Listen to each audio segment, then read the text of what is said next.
أعوذ بالله من الشيطان الرجيم. بسم الله الرحمن الرحيم. السلام على رسول الله محمد بن عبد الله صلى الله عليه وسلم، وأشهد أن لا إله إلا الله وحده لا شريك له، وأشهد أن سيدنا محمدا عبد الله ورسوله. اللهم صل وسلم وبارك على سيدنا محمد وعلى آله وصحبه أجمعين.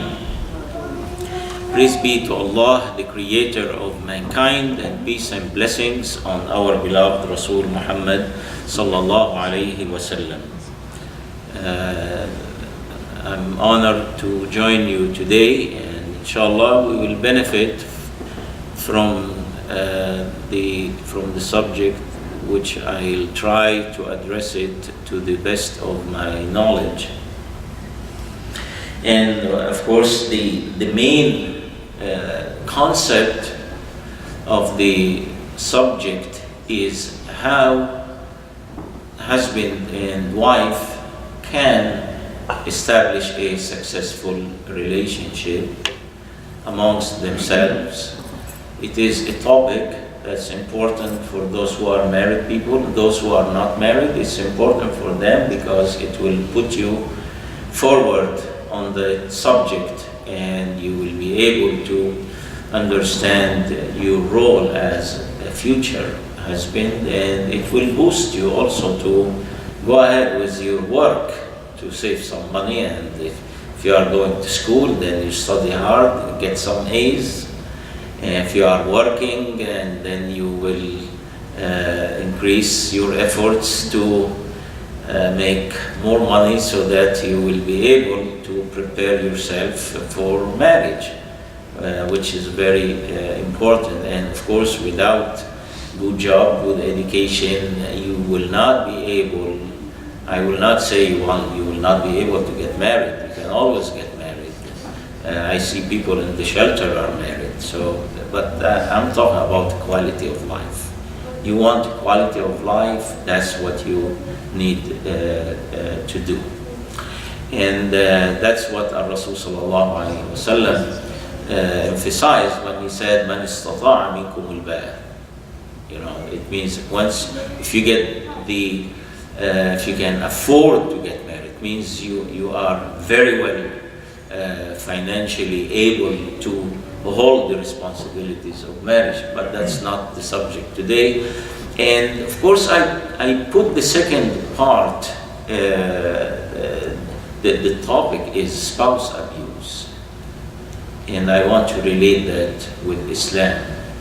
Spouse abuse is common, and in absence of successful relationship, what do we have is spouse abuse. If the marriage relationship is working fine, then you will not see spouse abuse. But for some reason, marriage is not working well. It is common to see this important issue, which is spouse abuse. And it is not common among Muslims, it's common among all people in every society. If you want to understand well how the issue of spouse abuse is working in the United States, you click on DOVE, and you understand more what DOVE is, D-O-V-E, and which is a serious sign for spouse abuse. And if you want to acquaint yourself well with the subject of domestic violence in the US, you can find tons of articles and incidents for that subject. And the statistic shows that for every 5 women killed in the United States, 3 of them are killed by husband or boyfriend or partner. So it is, I'm not trying to target the Muslim community and say, oh, they are involved in this, but we are involved in one way or another because Muslims are part of this society. So when we speak of spouse abuse, we mean Muslims and non-Muslims. But my concern is that I want my community to have a healthy relationship. I want husband and wife to have a healthy relationship, and so that they can focus on the bringing up of the children. If the relationship between the husband and wife is torn apart, it will reflect on the children. And don't be surprised when you read some statistics about abuse, and in particular about the husband, and you will find that most statistics show that the husband who is an abusive, he was at some time abused. So it is a cycle. So it means here that this person was a victim of previous relationship. And now some people learn it the short way, and some people, they want to revenge. So they turn their anger on their spouse. Now, you notice that, what's going on here? It's not working? Yeah. Oh, yeah, it's okay. Good. Okay, it is on the laptop. Yeah. It is, but it's not there. Yeah, okay. Well, do your best. Now, you notice that I put spouse abuse, because if I said wife abuse, I thought that, most men here will hate me. So why you are talking about wife abuse? It means the husband is abusive. So I put spouse abuse to just protect myself. And also to let you know that spouse abuse is common. It could be the wife, it could be the husband, all right? So let's be fair.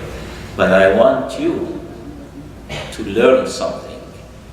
That when you go over statistics, you will find that 90% of spouse abuse, it is the wife who is abused, not abuser. So thus, to be fair, I would put wife abuse and Islam, or in the Muslim community. It's a very wide subject, so I may not be able to finish it in one term, but I'll take my time and see how far we can reach, and I'd like to engage you in some discussion about that and see how you feel, and I want the sisters also to contribute to that. So, as I said, wife abuse is a social disease. It has nothing to do with the religion. But unfortunately, that the abusers always look for something to cling, like to hang on to it.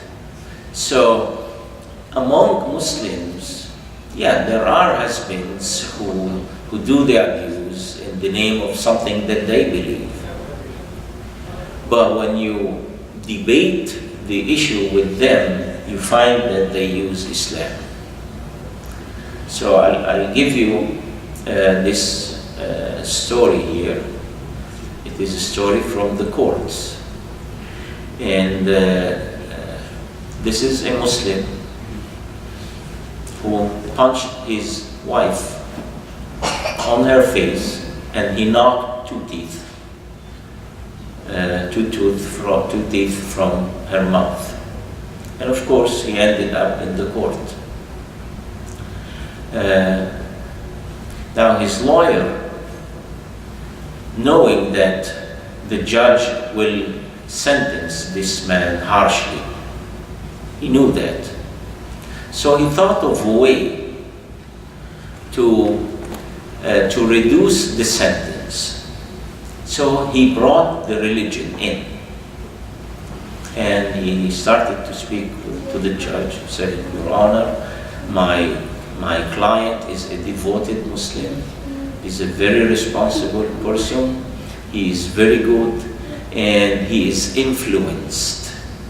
He was influenced by the teachings of his religion, when he beat her. And he felt very sorry after that. So what the lawyer is trying to do here, he was trying to bring religion as the moving force behind the case of his client. Now, the judge, of course, he cannot, when people bring case of religion, the judge is a little bit interested to see whether this is true or not, and whether he should reduce the sentence or give him the harshest one. Here the judges, they always have this option. Either they go low or they go very high. It depends on the case they have. So the judge decided to seek the advice of a Muslim advisor, an expert on Islam. And he wanted to know the opinion of more than one person. So he called on someone who was expert on Islam, and this someone who was expert was a person who was emotionally detached to the religion. And the judge asked him and said, is it true that Islam says okay for the husband to beat his wife? And of course the man, under the influence of certain things in the religion, he says, yes, but. And of course the judge is not really willing to listen to speeches. So he took yes. He doesn't want to know but. So it means for the judge, the man was under the influence of his religion somehow, okay? Yes, but. And then he called on another one, and the other one was very well acquainted with the society, very well versed, and it was me. And the judge asked me, I told him, Your Honor, this case is purely, totally domestic violent case, and we have nothing to do with it, all right? So I want to bring the point. I don't want to say yes, but this. Nobody has. Is Islamic? No, I said no. This is domestic violence, and we finish. So the judge really was not interested to learn big stories and to tell him this, and then he'll get confused. So the thing about wife abuse, these things are domestic violence cases. It has nothing to do with the religion. Now, unfortunately, it is not working, so I'll show you what I prepared. But anyway, let us see. I don't want to spend the time just bringing things from myself, and then I'm really interested to show how Islam presented the relationship between the husband and the wife, and how this relationship is based on mutual understanding, not bossy relationship. And that's what some husbands get into their mind, that they are the boss in the house. And what would happen if the wife said, no, I am the boss? Then what would happen to the house? So when we look at Islam, I have this ayah from Surah Al-Baqarah. And this is where the ayat of Siyam, these ayat are mentioned about Siyam. And I picked just 4 words, nothing else. 4 words. And these words are Hunna libasun lakum wa antum libasun lahum. Okay? I'm not going to give you long statement. I'm going to chop each word and then see the understanding of the Quran. How Allah wanted us to understand the relationship between the Muslim and how the husband should see himself and how the wife should see herself. Alright. So the ayah says hunna. And the term hunna here, if we relate it to the beginning of the ayah, it is the wife. Okay? So the wife is a garment for the husband. That's the ayah, nothing else. The wife is a garment for the husband. And then the second part is وَأَنْتُمْ لِبَاسٌ لَهُمْ. And the husband is a garment for the wife. What does that mean? Now, why I used a garment? Because that's the term mentioned. Allah put it in the form of libas. And libas is a garment, something you wear. So it is something that the husband will surround himself, and the wife would surround herself. And what does that mean also? It means that both of them are weak, because Allah says the wife is a garment for the husband, and it's mentioned first.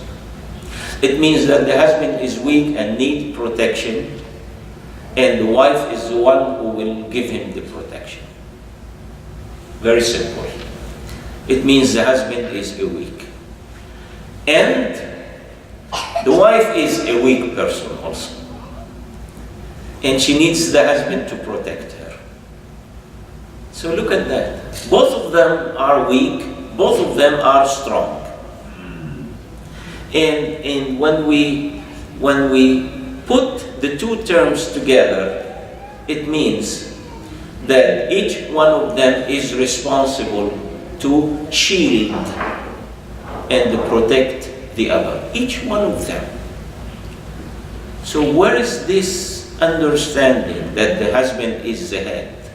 Where in the Quran it is said that he is a weak person and needs protection.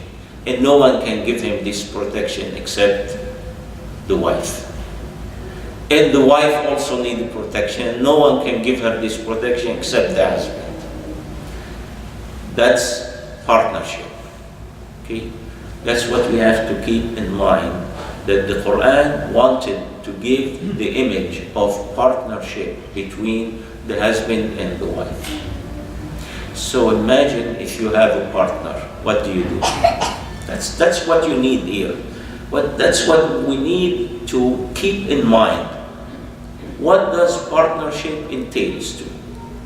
And if you happen to run a business, which is very difficult, it's very difficult to have a partner.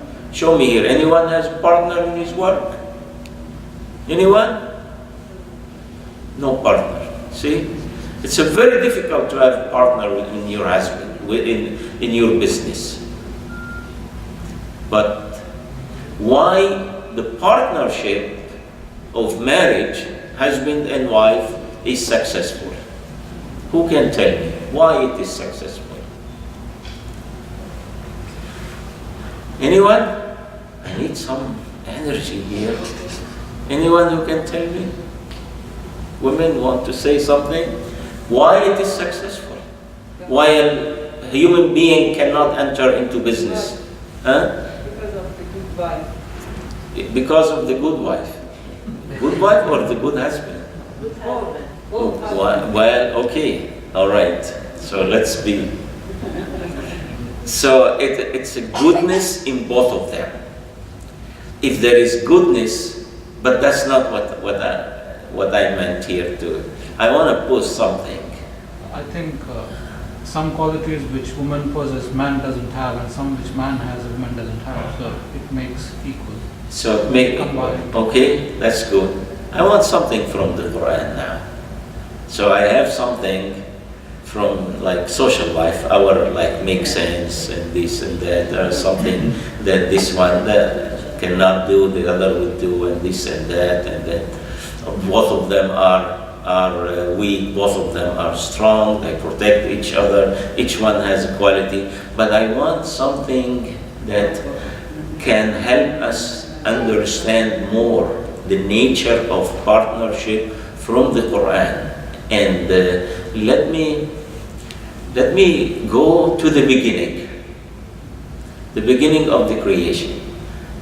Okay, when Allah said, it's in the Quran, the beginning of Surah Al-Baqarah, وَإِذْ قَالَ رَبُّكَ لِلْمَلَائِكَةِ إِنِّي جَاعِلٌ فِي الْأَرْضِ خَلِيفَةً. Allah said, I'm establishing a Khalifa, a vicegerent on earth.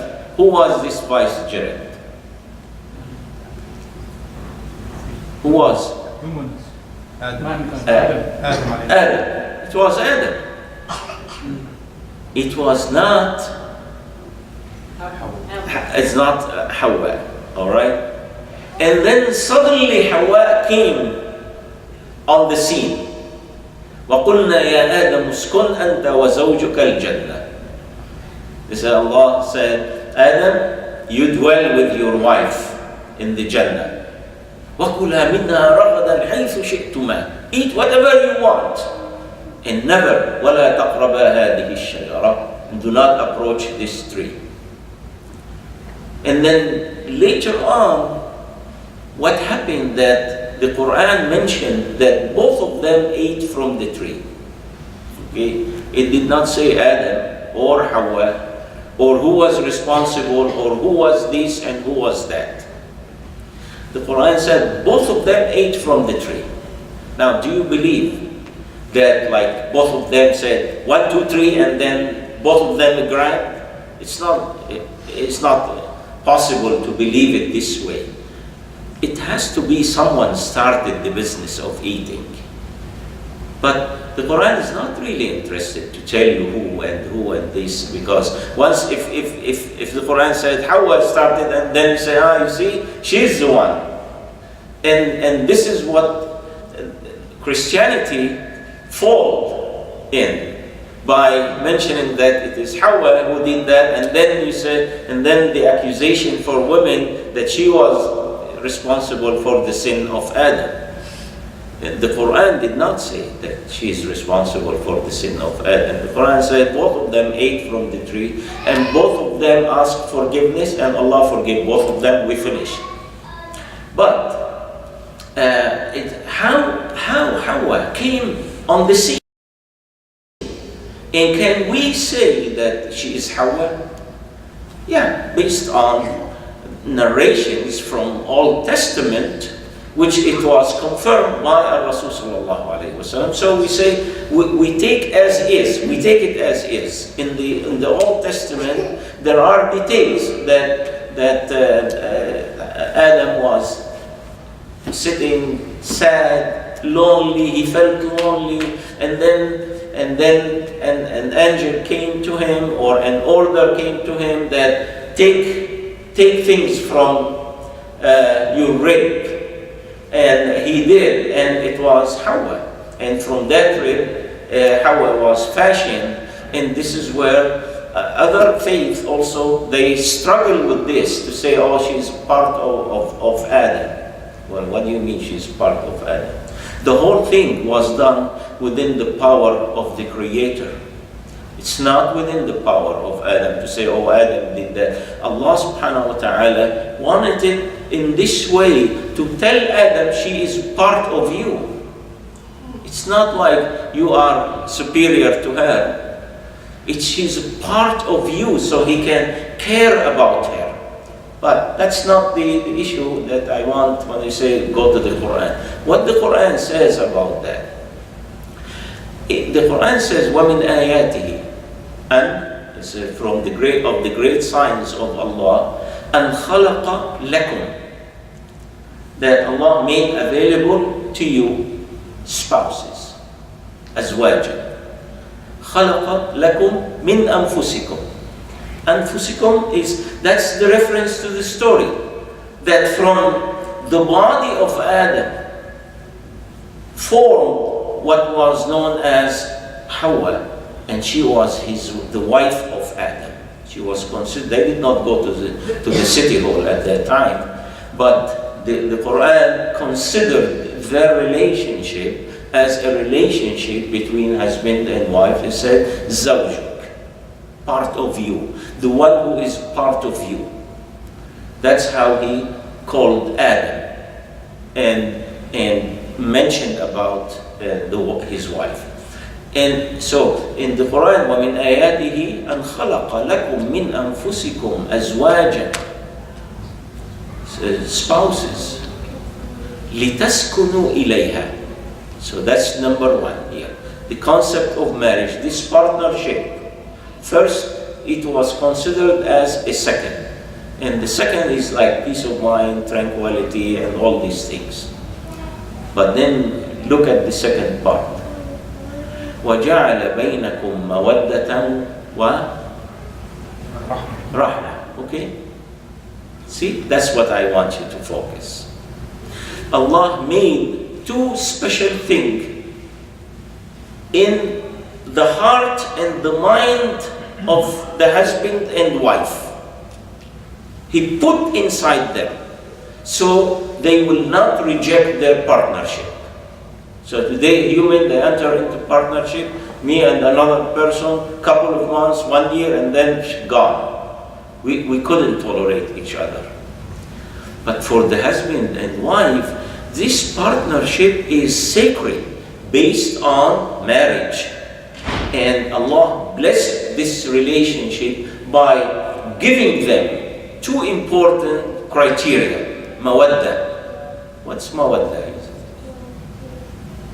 What is mawadda? How can we translate mawadda? Friendly, right?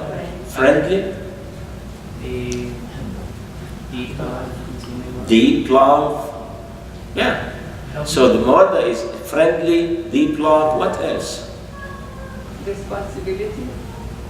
Responsibility, okay. No, it's mawadda is something inside to help them tolerate the partnership. So you have the mawadda. The mawadda is like friendly relation, successful relation. Confident. Okay, Confident. confident is fine also. Trust. How about trust also? He said confident. Yes, trust also, because they can trust each other. While partnership in business, each one will sleep, say how much he took today from the food in his pocket, how much he did not tell me, how much he did see. Everybody will say that. But the husband-wife relationship, they don't say that. There is like full trust. And this mawadda is combined with rahmah. And what is rahmah? Like compassionate, mercy. And sometimes if a person, we don't have it here, we have it back home in our countries, and you tell the ruler, "Arhamni," and if you get caught with the police, they will beat the person. Say, "Oh, Arhamni." What is rahmah? He says, like this kind of mercy and compassionate, caring, gentleness, like all these. You look at those who are married, and you look at yourself. You look at yourself and your wife. See how at the end, you sit down and then you talk to each other in a nice way, and this and that. I had this, and how you open your heart. I mean, one of us, most men here, they go outside and work and they suffer, and especially if your superior, the one in charge of you, has no rahmah. And then, you get really upset at the end of the day. Someone who's pushing on you, and maybe your colleague wants to take your job and something, and you see how people are like attacking each other outside, and then you go home and you don't have anyone except the wife. Now, the wife is also working, she faces the same thing. So they get at the end of the day and they sit with each other and they relate the trouble of life and this and that and that. This is if they truly believe that they are partners. But what happens sometimes? Caught with some ayat in the Quran. Like you have the word ta'ah. And ta'ah is obedience.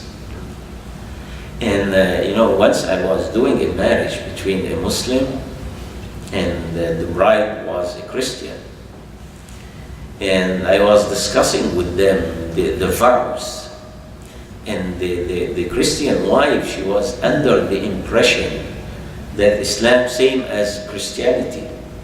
So she was she was afraid that in exchanging the vows, I would say to her, like, I so and so take you so and so for my husband, and I pledge myself to love you and obey you. It is there in the vows. So now women they're having a problem with that. They don't want. So she said to me, "You're not gonna ask me and obey." I said, "No, it's not part of our tradition. We don't ask usually. We don't use the term obey. But between me and you, the word obey is very important for the husband."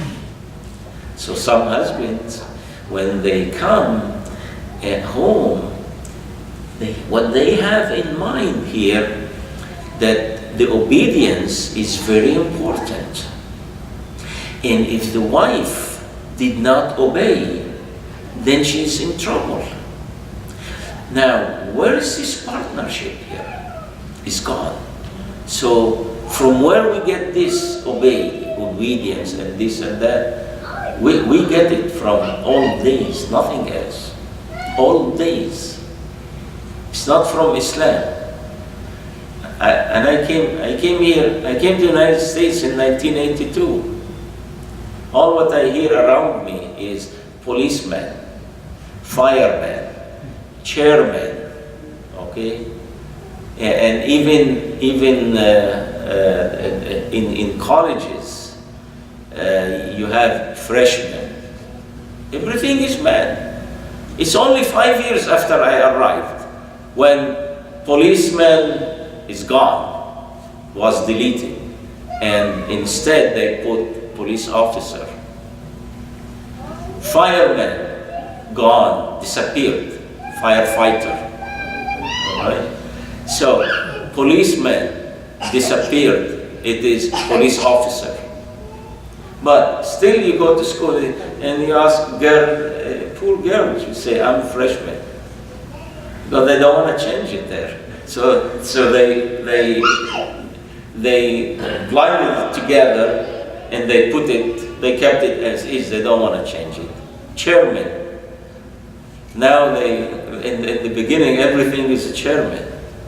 Now chairwoman. You have chairwoman, chairman. But before, you will not see chairwoman. All what you see is chairman. That's life here. So, as man was, taking charge of his responsibility, so some of them, they started to think that they are superior. And this superiority moved from generation to another generation. Now, I want you to look at this hadith. We don't have it here on the screen, but you find that Rasul sallallahu alayhi wa sallam used a term, and I think this hadith, I'm sure half of us memorize the hadith without paying attention to what is in it. Okay? This hadith, كلكم راع وكلكم مسؤول عن رعيته. Each one of you is a guardian in charge, and each one of you is in charge of his or her affairs. كلكم, that's include man and woman. Now in this hadith, there are two terms I like to stop in them. He said, الرجل راع في بيته وهو مسؤول عن رعيته. الرجل is man. راع is shepherd, that's in charge. Okay? He's a leader in his house. And he is responsible for the affairs of the house. Now then he said, وَالْمَرْأَةُ رَاعِيَةٌ فِي بَيْتِ زَوْجِهَا. Then he said, and the wife also is a leader in her house. And she's responsible for the affairs of the house. So we are set here. Okay? Partnership. There is nothing here says that, oh, the man is this. Now, also, you have something in the Quran that you need to stop at it. You cannot just close your eyes. Because this Quranic text may give the impression of something that the man is superior or the man is something. And this is where it says, الرجال قوامون على النساء. Now notice here, الرجال man, not husbands. So you cannot use it. Okay? You cannot use it to indicate bossship, boss something. No, he said, men are قوامون over the women. Now, قوامون, what is قوامون? And the qiwama here is responsibility really.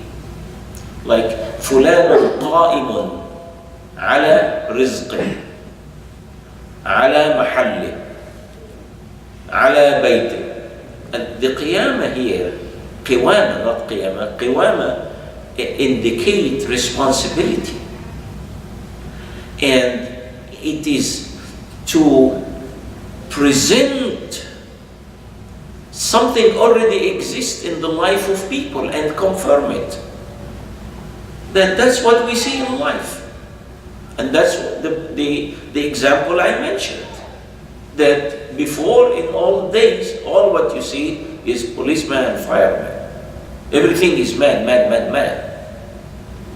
And until today, I mean, in 2013, was the first time, if I'm not mistaken, that's 2012, but either I think it's 2013, is the first time American legislators,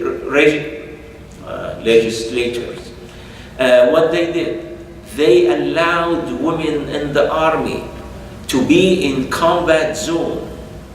It's the first time in the 21st century. Before that, women were not allowed in combat zone. Who was defending countries? Who will do like hard work and this and that? It is man. So really the ayah was not establishing, if you want to interpret it, that Allah established this way, we are mistaken. The ayah is not establishing something that, to make it concrete, is describing a case in our life that man usually do the hard work. And in no way to discredit the work of the wife or the woman. And during the life of Rasul sallallahu alayhi wa sallam, man used to go to fight, but you think that Rasul sallallahu alayhi wa sallam ordered women to stay behind? You will not find that. They were given the option. So some women, they want to go and fight. So they took the job of caring for the wounds to save the life of those who were injured in the battlefield. And this job continued until our today. I mean, if you want to go out to the issue of women in the battlefield and this and that, I mean, we go nowhere. How many they can do this work? How many they can tolerate the hardship? And at what expense? At the expense of abandoning the family. Just 2 days ago, what did we hear? We hear about a person who believed is a Muslim. And they said he killed his children, 2 children, and killed himself. His wife is in the army. Things did not go along with them, between them. You know, the issue of women going outside to work, you know, today, because we want the women to be empowered, okay? But there is great expense and great risk is taken in case that children are involved. So I have this case I related to you.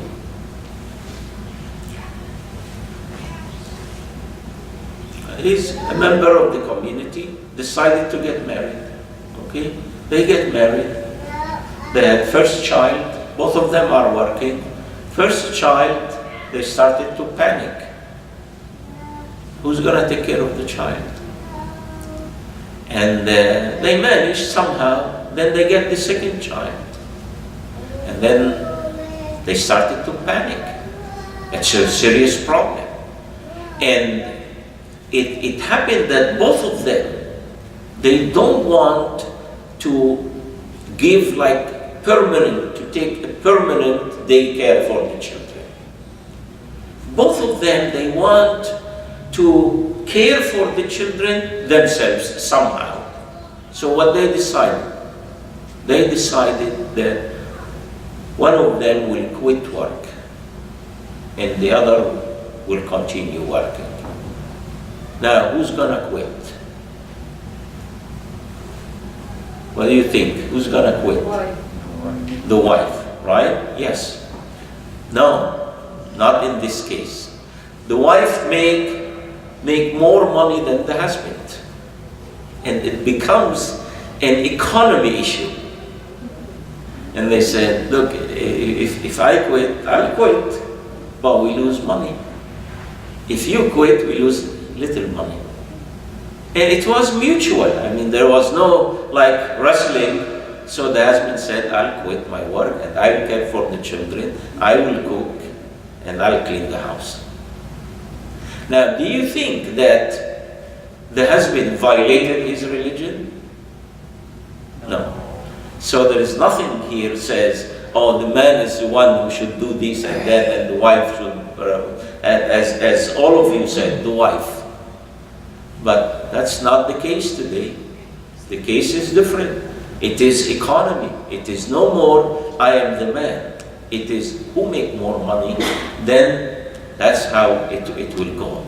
And it went this way, and I was watching their life. It went very good. The wife would go out in the morning and the husband understood that, so he would not impose on her extra work, like, oh, you have to come home and cook and clean the house. He would clean the house, he would change diaper for the children. He started to care for them. I think things went fine. And that's what we mean, that it is a partnership. And we have everything in the Quran that can help us understand this important way of how the husband and the wife need to handle their affairs together. Now, we need now to go somewhere else. We need to address certain issues about the issue of beating, whether it is accepted in Islam, and what Rasul sallallahu alaihi wasallam did on that. So I will dedicate another lecture about that, and I will bring, unfortunately, that without PowerPoint, you will fall asleep. if I want to talk about these things. I have to show you, and we have to try to chop everything what the Quran says and the Hadith and this and that, so that we can understand this subject better. But what we need to do now, I need some discussion. I need something from you, that something that is your understanding, and you thought this way, and you heard today that it's the other way. Something that you need to contribute to that subject, and I'm open for that.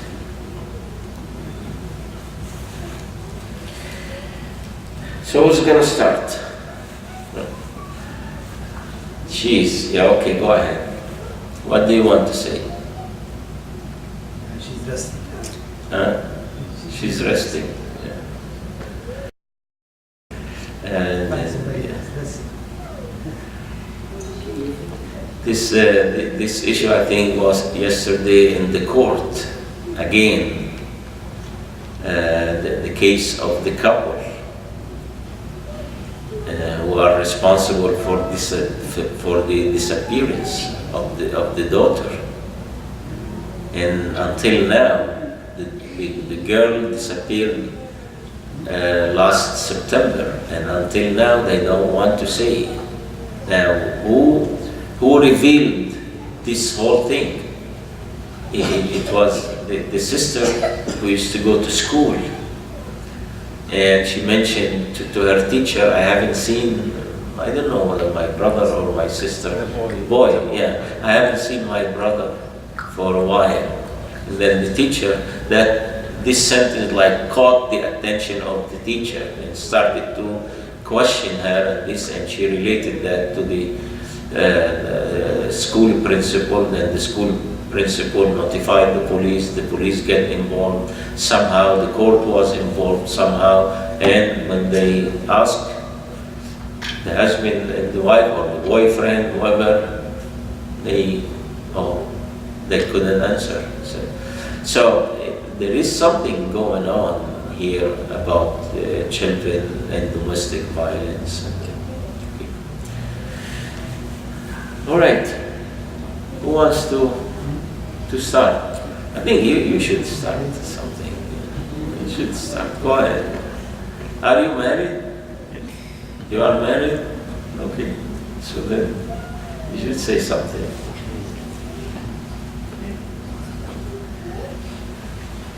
How you feel that your married life working? Is your wife working or not? No, stay home. She stay home. And do you have children? Yes. So you feel that you are doing fine in this exchange of responsibilities? I have 7 children. Of course, my wife also same thing. She couldn't work, and she said, "I'll give up everything and dedicate my time for the children." She was working as a teacher before, and I remember when we had our first daughter, I used to babysit my daughter, and she would go to school to finish her high school. But then after that, once we get the second one was very difficult really to handle. We used the help of the neighbor. In Lebanon it's different than here, so the neighbor helped each other. But after that, she wasn't. So you want to add anything, or you are said yes? My wife, her job is house management. So she has a job in the house. She has more job than me and you. 24 hours actually when you have children. They're working by different ways. Well, so she called her job as a house management. House management. What is correct? That's why I brought this example of the couple. What is important, that things need to be done mutually and in friendly way, without prejudice. And sometimes the couple face certain problems. Okay, it is typical in the society. It's not problem, I would say challenges, some difficulties, how to run that. So they need to have solid relationships so that they can face the problems. But when there is no solid relationship, then they will not be able. Something will happen. In our society here, people learn that. Okay? And actually they learned it from the Quran. The idea, حَكَمٌ مِّنْ أَهْلِهِ وَحَكَمٌ مِّنْ أَهْلِهَا, is seeking arbitration. Here in this society, husband and wife, they understand that they need to see a marriage counselor. When there is a problem, they need to seek the help of a marriage counselor. And if not, then they will say, okay, let's choose someone from both families, someone we both trust, let them sit down, talk to each other, find a way. So that's the important things, is counseling here.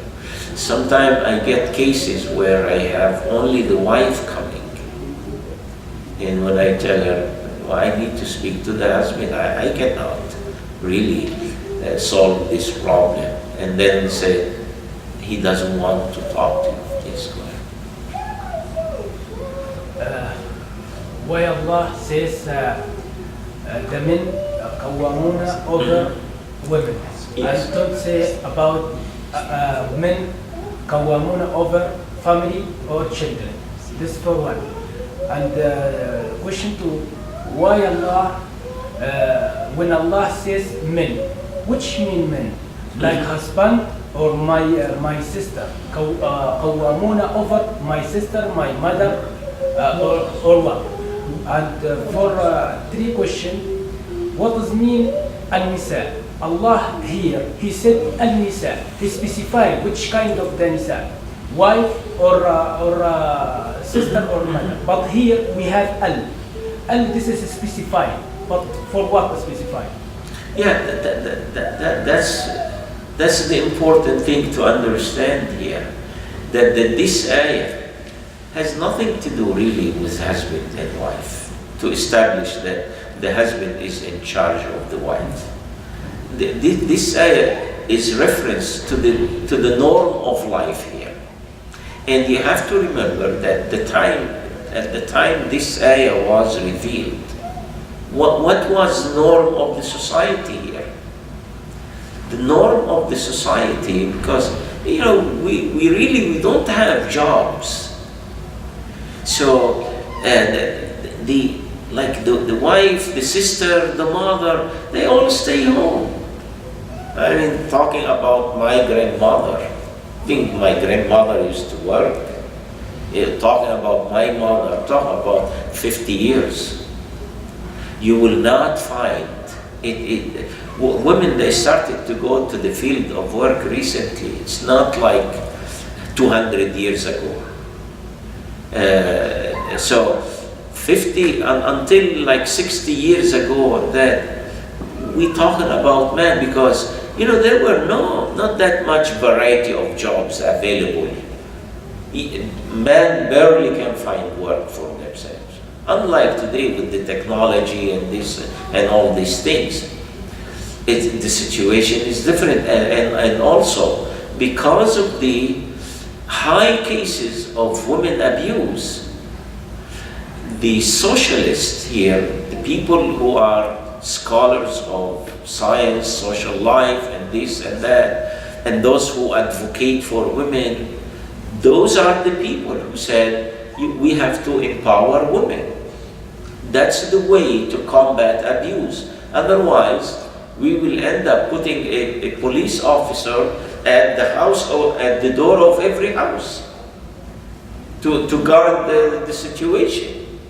Because men went out of control and they started to see themselves as superior. Like, I'm the one who made the job, who make the money. And they started to see women, or the work of women in the house, cook and this and that, as really not something of significant. Plus, you have the other thing. Man used to go participate in battlefield and fight. A number of them was killed. So you have number of women here, a number of women more than the number of men.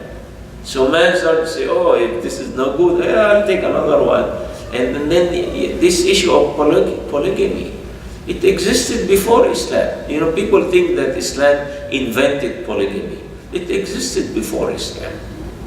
So the people, you know, started to think themselves, oh, I can take another one, I can. So the issue of women abuse was very high in the past. And still until now, here today, because of the law, but you go to Muslim countries and see what happened. Go to any third world country, not just Muslim, even non-Muslim countries. Third world countries where not enough jobs for men. So women are forced to stay home, and men have this understanding of superiority. And because of the law is weak, there's corruption. So women would go outside to complain, and the police officer himself is an abusive person. So what the police will tell her, say, go home and listen to him. That's it. So that's where we say, I need to separate these issues from Islam, because there's nothing in Islam. I presented what the Quran says, what the Rasul sallallahu alaihi wasallam says, and I'll bring more next time, because I have more to bring to this subject to show that there's nothing in Islam to indicate spouse abuse or wife abuse. Rather, I want to handle the issue of abuse as domestic violence, and not to bring it near Islam at all. And that people need to be responsible for that.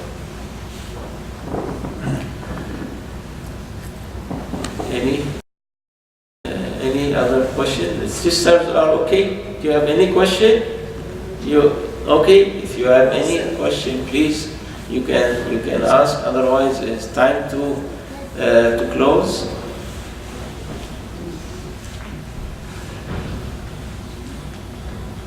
All right. Yeah, I got just. Yes, you have something? Huh? Yeah.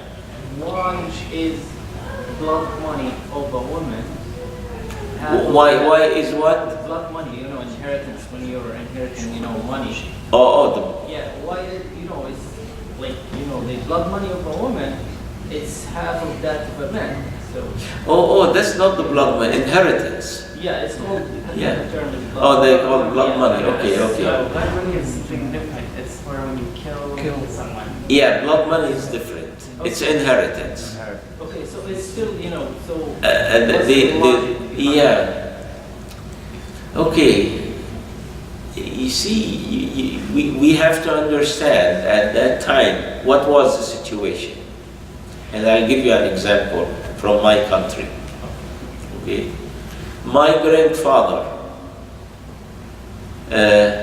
took all his male children to the court. He wants support, financial support. Okay. So my uncles, one he doesn't want to pay, one he wants to pay, and this and that. And so he went to the court, and the judge imposed on all my uncle, and including my father. My father was paying anyway, but he wanted to do it by the court, so that no one will say, oh, I'm giving charity. They have to pay. So the judge ordered all the uncles, each one to pay an amount of money. I have 5 aunties, 5. He did not take any one of them. Do you know why? They are not responsible. Who's responsible? Men are responsible. So you need to get into the roots of the situation. So when the Quran is addressing the issue of inheritance and giving one more than the other, it is because of that. So today is different. Today, women care about the parents more than men. And then a man will come and tell me, well, it's my daughter who's taking care of me. My son is not. And now my son is going to take double than I said, no, I'll tell you what to do. Allah gave you 1/3, you give it to whomever you want. Give her the third, plus she will take her share. Give her anything, any amount of money during your life, and you are okay. And I told them, I'm not going to change the Quran and the Sharia because of an abusive people. When people abuse, you do not change the religion, but you put some modification, you can put many things if you want. But don't come to the issue of, Islam gave half and the man double, and said, yeah, okay, we are assuming this situation. Now, let's talk about changing the religion. How about that? Christians and Jews, they did that. Did they get any benefit? No, they did not. They changed. They changed. The Vatican, every day they change. They change this, they change that. The Jews always, they look at the rabbis. So they changed. They did not get any benefit of that. On the contrary, the division was sharp amongst them. And today, if you want to look at the Christians and see, you can count over 50 traditions, all Christians. Yeah, I'm going tomorrow to a church to interfaith something, and the minister I was talking to, he said, church, he has a church, and today he's telling me he's a Jew. He's a Christian Jew. We go nowhere. So we always, need to be proud of our religion. And I say, I'm not ready, really. I'm not in the business of changing anything. I'll keep everything as is because of people who are abusing the religion. So the issue of inheritance, you can play with it the way you want. But the main concept of Islam, that Islam imposed more responsibilities on the husband, on the man. And therefore, it recognized more share of the inheritance. So today, as a boy, I'm responsible for my relatives, my parents, even my brothers.